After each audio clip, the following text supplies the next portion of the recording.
following is sponsored by our friends and community supporters at McNeese Wheeler Attorneys. McNeese Wheeler is a boutique law firm in Spokane, handling matters in both Washington and Idaho. Areas of law include business law, wills, trusts and estates, family law, personal injury and wrongful death, and real estate matters.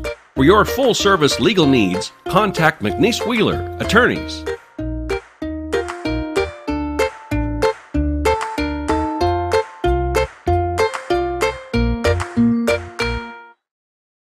I'm Nikki Butler, and I'm a regional manager for STCU. My lunch buddy is Nicole. I'm Brandy Schloss. I'm a regional manager at STCU. My lunch buddy is Angelina. She's grown up with me. I've grown up with her. To see her graduate will be a lot of fun. Brandy and I have been lunch buddies since the girls were in second grade. It's great that STCU provides me with the opportunity to be part of Reach for the Future. We are committed to the children. We're committed to our community. I'm Nikki. I'm Brandy. And STCU is here for good. This is River Ridge Frame Shop, called Frame It Today, where we can take your art, customize it, and get it ready to hang on the wall.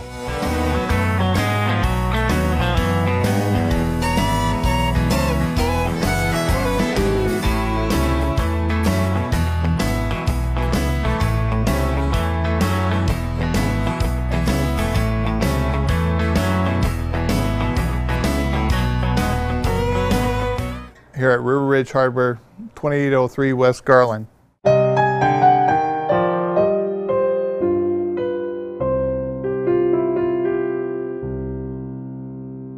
Welcome to the region's only public safety talk show.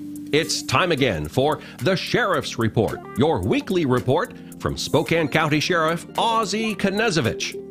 Sheriff's Report covers a variety of public issues in Spokane County and is now in its fourth year on the air.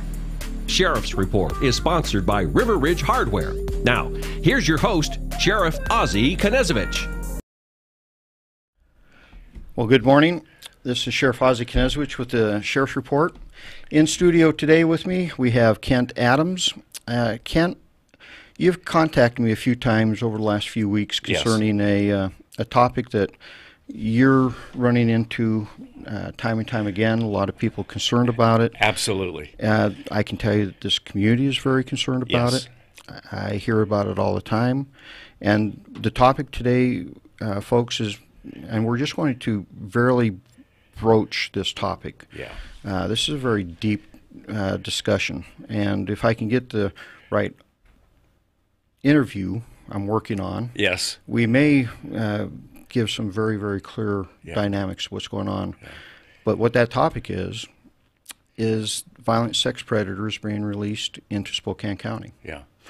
And you know, why don't you well, let me preface it a little. Yeah, let me set it up a little bit, because back on Valentine's Day, actually, on February 14th, not sure how that ties in, but you did a program on Initiative 1639. Mm-hmm.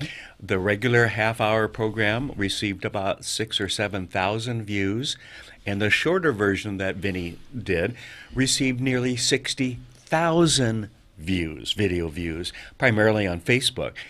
Our most watched program ever, okay?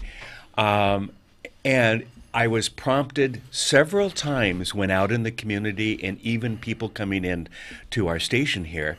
That was great. That was very important. But when is Ozzie going to talk about the sex predators and releasing them in Spokane, the mental health issues and so forth, Kent? Because that worries me more as much as the constitutional issue with 1639. But that worries me because of my grandchildren, of my children, my spouse, and so forth. And so that's why I've been talking to you so much in the last couple of weeks that we need to do that. So I'm guessing that as we go through this process, this will be the first of several that we'll talk about in the next couple of months, because it is a major concern out there. And I know in your job you hear about it daily, if not hourly. Yes. Yeah. And you know, let's preface it this way. This is becoming a national trend. Yes. And folks, I'll just be very blunt with you. The national trend is let everybody out of prison, no matter what they've done. We don't want to pay for it anymore. And we're seeing the dynamics, and quite frankly, you have not seen the full impact of this yet. Right, right. If you want to kind of start seeing the full impact of this, start looking at California. Yes. Start taking a look at San Francisco in particular. And I know where you're going. And there's a piece that was done by Como News. Yes. And you can take a look at that. It's called Seattle is Dying. Yes. These practices and these philosophies, all couched under the guise of being more socially just, Yes. and more kind, they're not, folks. There's no social justice here. Yeah. Social justice is not this. And as we go into these topics more and more, I'm going to explain just why this is such a flawed narrative, and why, quite frankly, you're being sucked into it. Yeah. All couched on, we need to be nice. Well, yes, we do. But there are things that need to happen first before we can move certain things forward. But McNeil Island. Yes. Are you familiar with what McNeil Island is? Barely. McNeil Island is the institution where they civilly commit violent sex predators. These are people who have been deemed that they are not going to be able to be released into right. Our population again. Like a Kevin Coe. He is there. Yeah. I mean, that would be an example. A lot of people, at least close to my age, will remember it, right. What we went through, 30 years ago. Yes. Yeah. So these are people that, they serve their time, and they still have been deemed so violent and so much of a predator that they're not willing to release them back into society. Yeah. The national movement is to do away with that. Yeah. And people all the time ask me, well, how do we fix this? How do we fix this? There's one fix, and only one fix to this, and that is your state legislature. Yeah. It isn't going until our state legislators, our governor, and our AG right. determine that the safety of the citizen is more important than the criminal, that this will be resolved. What a novel idea. And if you really, really, if I, and I'm going to give you the basis where I start with, and perhaps maybe I've just been doing this too long. I've seen too much. I bet you have. And unless you've investigated a rape of an 18-month-old, maybe you can't understand where I'm coming from on this. Maybe you can't understand the passion behind what I'm about ready to say. Because, ladies and gentlemen, there are certain crimes that once you commit, you should never have the opportunity or be allowed the opportunity to ever commit again. These type of things should be life sentences. Yes. And you've got an example you're going to share with us in a bit, too, don't you? I do. Yeah. And he's going to be released on our streets, I believe it's today. Oh, great. So in Spokane? In Spokane, yes. Okay. So it isn't until our state legislature, our governor, our AG yes. states that, if you commit this type of crime, I'm sorry. Yeah. You're not going to be released. We're going to keep you in prison for life, because that is what this involuntary commitment is designed to do. Is they serve their term, but they're so violent, we have to do something to. Well, what about protecting people. my wife, my two girls, adult children, if you will, and my grandchildren? Exactly. Okay? To me, that's a priority versus somebody who has repeatedly done violent sex acts with children. Yes.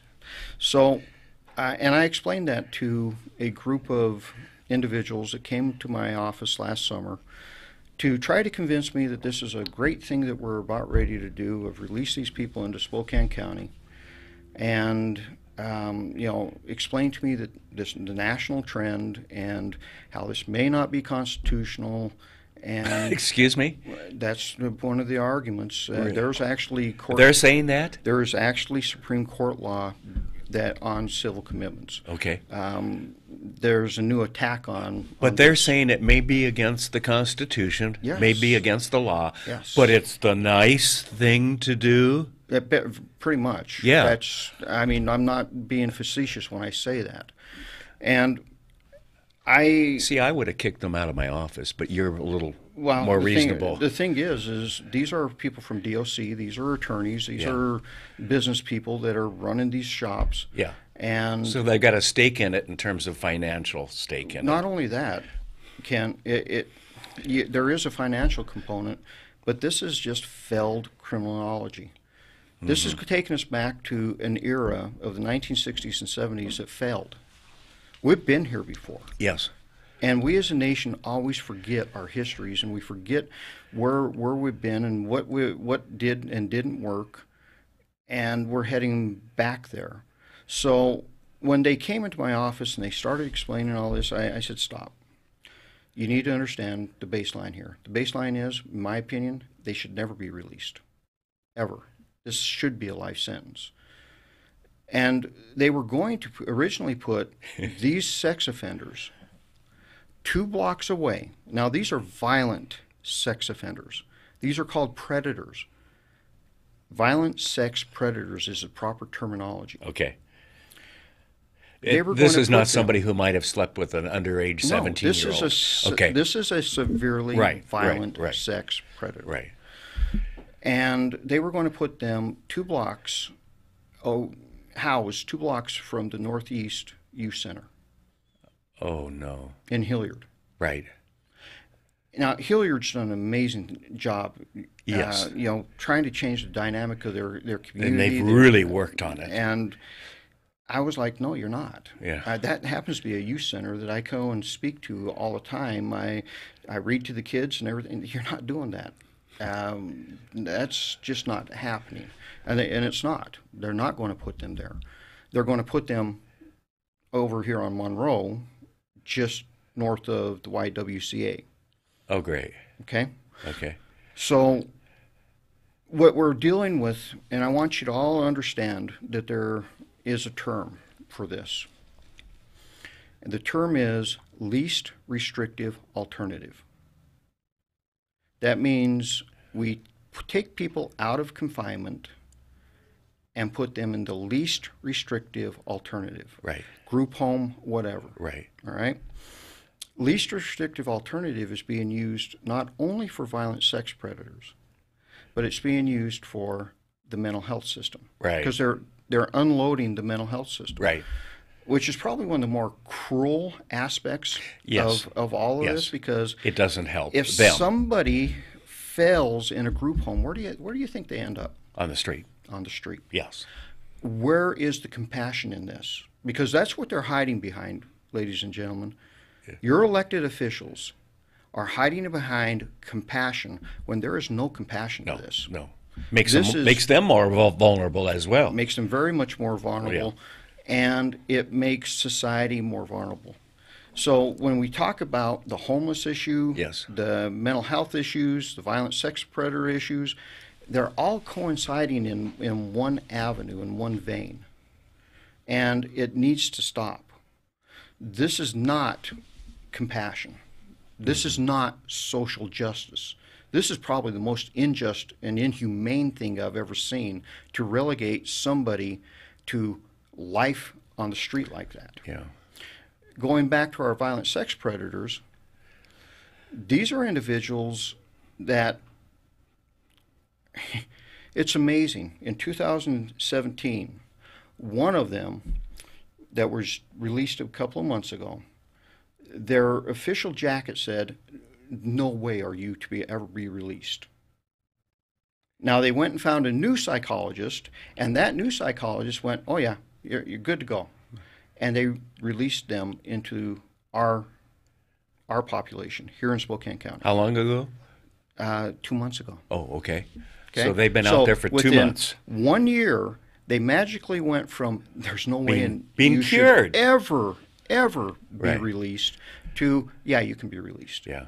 Same instance on the individual that is going to hit the streets, and I believe it is today, because when you read their jacket, they not only went from no longer being or meeting the criteria for violent sex predator, they are now classified as a level 3. And Okay.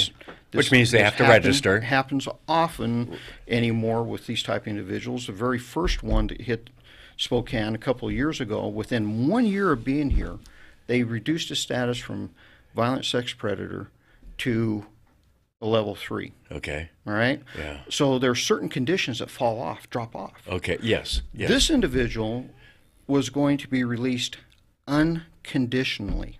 That means no real safety No net. restrictions like you or I or any other Okay. citizen. Right.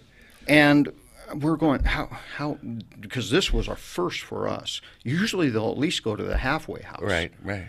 And we started diving into it, and I think because we dived into it a little, suddenly, no, they're going to be released to the Lincoln Okay. House. Yeah.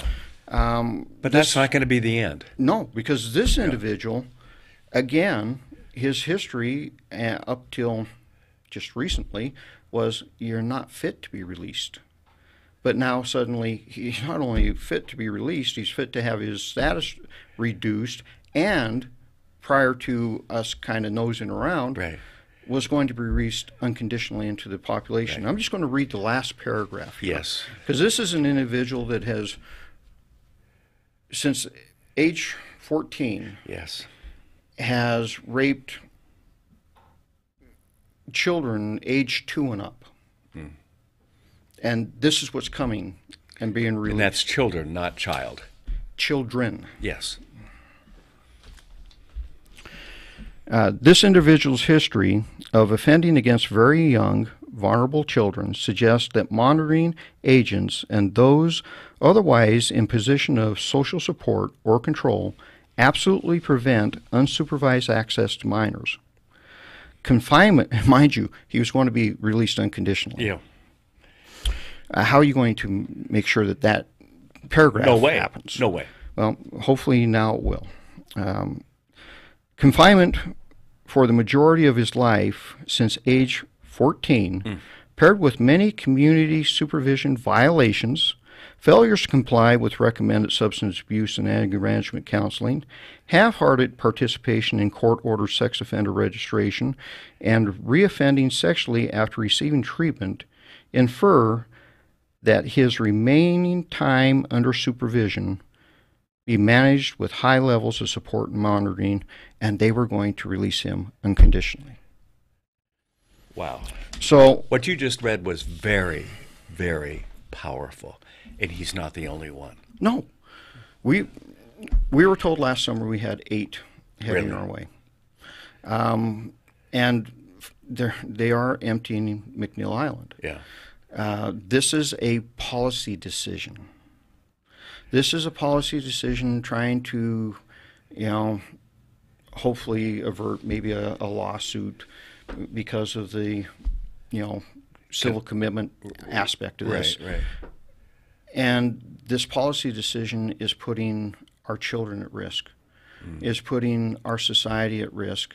And the thing is, this individual's rights have been met. He was convicted. Mm-hmm. But his victims' rights will never be met. No. No. They will live that forever. And you want to put another As child young as at 2. risk? As young as 2, Ozzie. The first case I had involving the rape of a child was 18 months. Oh, gee.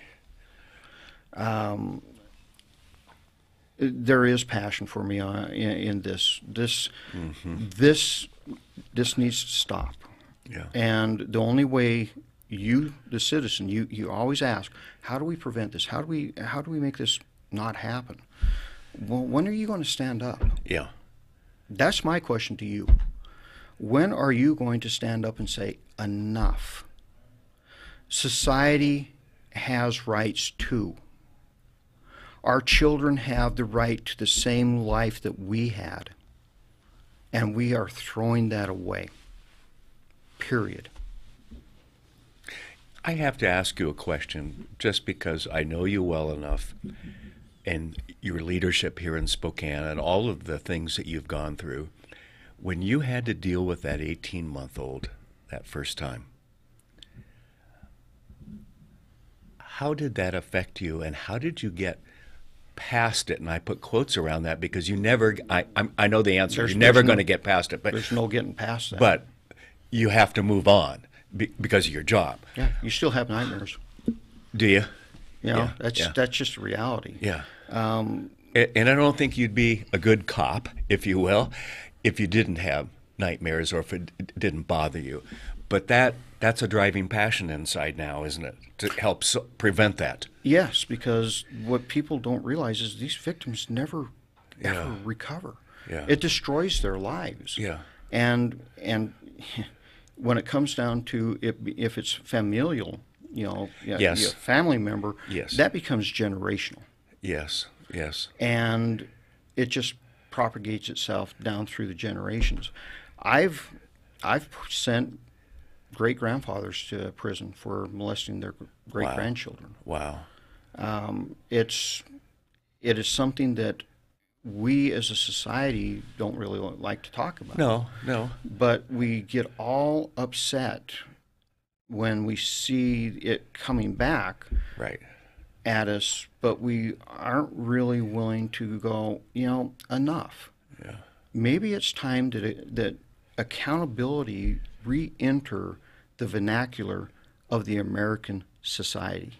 Well, we've gone so liberal, if you will, to protect everyone's rights, but we forget about the rights of those of us who are acting within the law and trying to protect our families and are going about our everyday business and so forth. And we end up being on the end of, whether it's a home invasion or whatever it may be these days. It's a tough one. So the mental health aspect is no different on this. Yes. LRA is being used to drain Western State and Eastern State. Yes. And again, if you fell in a group home, where do you end up? I just had a discussion with a state entity that called me for a meeting and went, is there any way you can please try to convince some people that some of these folks need to be arrested? Okay. Now, and I'm like, okay, it's really gone this far. Yeah. That we now have state agencies begging for people to be held accountable, and quote, because they have learned how to game the system. Yes. And they're not being Yes. held accountable. Right. And there's nothing we can do to help manage their behavior because they know they can get away with it. Yeah. That is some powerful language. And do you know something? Folks, if you want to see the epitome of what is going on in this effort to release everybody out of jail, nobody should go to jail is the concept anymore. All you need to do is take me up on this. Yes. Show up on the second Wednesday of every month at noon at the Spokane County Public Health Building, and there you will see the Spokane County Law and Justice Council talk nothing about holding people accountable. All we talk about is releasing more people out of jail. How do we keep more people out of jail? Why? Because we need to have a grant. No, what we need to do is take care of our business. And that is protecting our families, to make sure that we have a society and a city that people feel safe walking down the street. Yes. That they don't have to step over human excrement. Yes. That they don't have to worry about catching diseases. That they don't have to worry about that guy standing on the corner that just pulled a knife out. Because 2 nights ago, Kent, my wife and I were driving through Spokane, right at Lincoln by the federal court building, 2 individuals standing on the corner. Next thing I know, they have blades out. And what message and what image are we sending the rest of the world about our city when, at night Yes. on the corner, Right. you have people pulling knives? The next day, coming down Monroe, individual walking with a backpack, homeless, and he pulled a knife out. Mm. We worry about the stabbing issues that we're starting to develop. Right. Well, I think we just identified part of that problem. Right. We have imported a problem into this community. Yes. And it's time that we deal with that issue. Well, we've got council members in the city, granted, that want to open up City Hall and invite people in. Now, how would you like to be working on the first floor? Well, I would remind them that maybe they should do some reading and some studying, because California is not sure some of them such can. A mess. Okay. Yes. That they literally had to close part of the LA County courthouse because of typhus. Yeah. Because of the unsanitary conditions that have developed in that region because of this issue. And folks are going, wait a minute, are we talking sex predators, or are we talking mental health? We're talking about all of it. Yeah. It all interlaps and intermingles, because it's the same concepts, the same ideas, all driven by this nice little term that they've coined: social justice, right? Compassion. There's nothing compassionate about having people live that way. How about the social justice for the rest of us and our kids and grandkids? I mean, that's what it comes down to, doesn't Exactly. it? Yeah. Because what kind of world are we handing them? What kind of future are we handing them when they can't even walk down the street? No. When businesses are going to flee our areas because of this. This is not a vision of who we are as a country or as a people. We have never been this way. So, okay, well, we've got about 3 minutes left. That's it. If I'm not Well, that went mistaken. It's tough between the two of us. We could both talk for a long period of time. I love your passion. Let's talk about, in the last couple of minutes, what can people do? Did you say the second Wednesday at noon? The second Wednesday at noon, Spokane Public Health Building, and you can watch, because that's all we talk about, folks. For 6 years, we've done nothing to solve this problem. Who's appointed this group? It's actually created by RCW. Oh, okay. So it's defined and mandated by RCW. However, we have opened it up to activists. Okay. All right, not citizens. Let's not make it. I'm going to end that myth right here, right now. Those are not citizens on that committee. They are activists. Matter of fact, we have done everything we can to engineer the everyday citizen from not being there. Is there a access online to see the list of those individuals? I believe there is. Okay. I'd be curious. Yes. Because I'm going to guess. I'm just going to take a wild guess that I'll recognize some of the names. Oh, yeah. Yeah. Okay. And they're always on those things. And I think we might just go cover a little of that. I everywhere I speak now, I give the date, the time. Yeah. And if you want to understand why your criminal justice system is imploding, right, that's where you go. Well, and we can talk about. I think you and the county are doing a great job. I believe the police department in the city here is doing a great job. And then I look at our city council and some of the nonprofit groups that are dealing with the homelessness and so forth, and I don't see them doing a great job. I don't see them solving the problem. I look back to a few years ago when it was, let's get everybody out of the mental institutions and so forth, because they need to be free, okay? There are folks who need to have that supervision. They need that structure in order to survive and yes, and it's flourish. unfair to them. It is. They can't cope with a lot of this. Or they gain more skills on how to cope with it. Either way is not a good thing for them. Bottom line. So we have a massive problem, and it's all being done under this cloak of this is being nice to people. No, it's not. Relegating somebody to a life on the street like that is horrible, and it's injustice. Yeah. Vinny, how much more time do we have?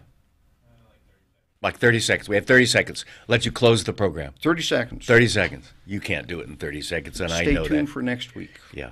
Hopefully we will have permission to show the documentary done by Como Yeah. Seattle is dying because a great piece of journalism. It is. This is coming. Well, it's not coming, folks. This is here. Yeah. And if we don't put the brakes on it, we end up just like this. Yeah. So think about what you're doing. Go watch it before next week. Yeah.